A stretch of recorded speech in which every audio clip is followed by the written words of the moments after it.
Okay, what's your name, please? My name is Avais. Okay, Avas, can you kindly introduce yourself?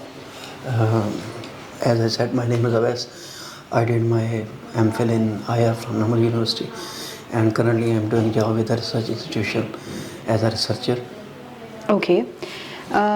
Let's begin with the first section of your speaking exam. Sure. Let's talk about music. Do you like music? Yes, I do like music.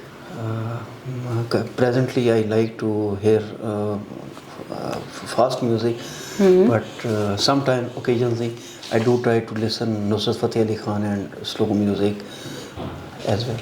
Okay. Um, when do you usually listen to music?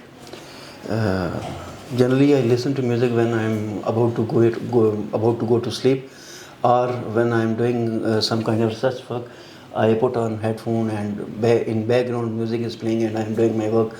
And I do prefer to work while I'm listening to anything. Okay. And what kind of music did you like when you were younger? I used to listen Indian pop music when I was younger, and still I do try to listen loud music overall. But sometimes, occasionally, when I am a little down, I try to listen to slow music as well. But generally, I try to have. Okay. Do you play any musical instrument by yourself? Not now. In my childhood, I tried to played violin, but didn't get along with it, so I abandoned it in that time. After that, I never had an opportunity to play any instrument. Okay. And I would like to know what kind of music is popular in your country? Uh, Music, generally, Asian pop music is quite popular in my country, but some people do have their own taste and they try to listen to spiritual music or Sufi side of music as well. Okay, and who is your favorite singer? These days, Raat Fateh Ali Khan, I am listening his music. All right.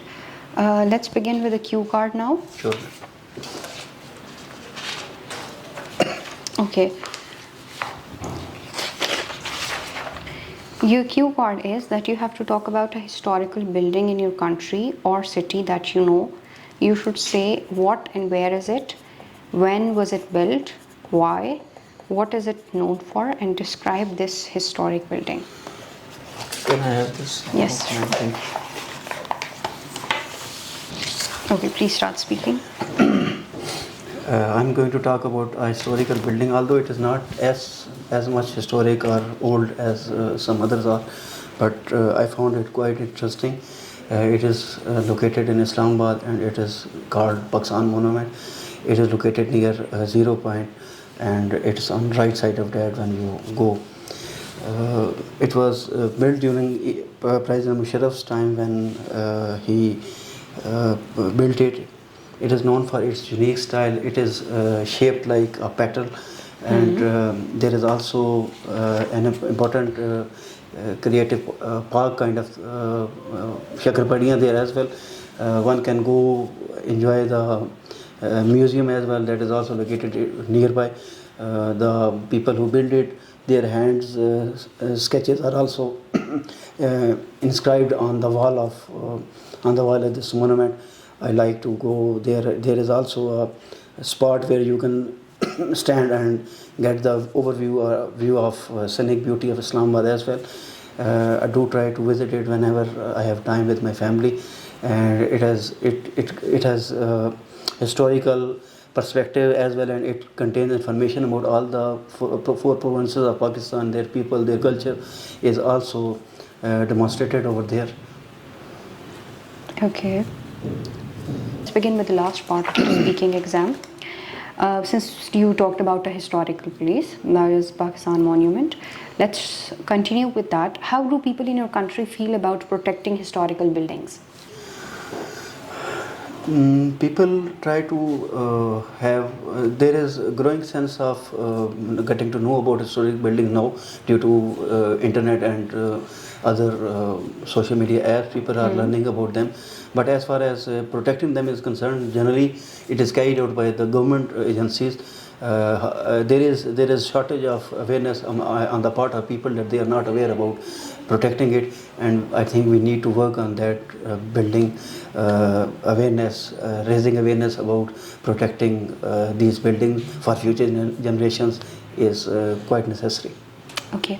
Do you think an area can benefit from having an interesting historical place locally? In what way? Yes, any area can benefit from a historic place because it will open new avenues for income generation for the local populace.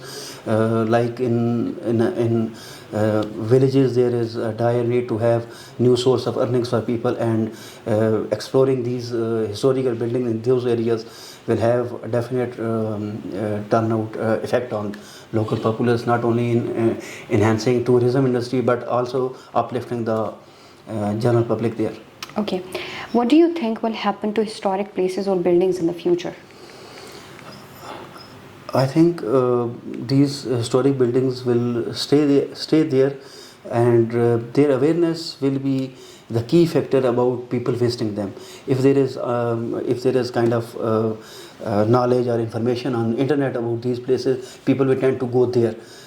Because the future is of internet age and people are relying so much on internet to get to know about anything. So I believe the buildings, the historical buildings which are more on social media apps or having knowledge there, they will be more sightseeing entity for people. Okay, last question for you. Sure. How were you taught history when you were at school?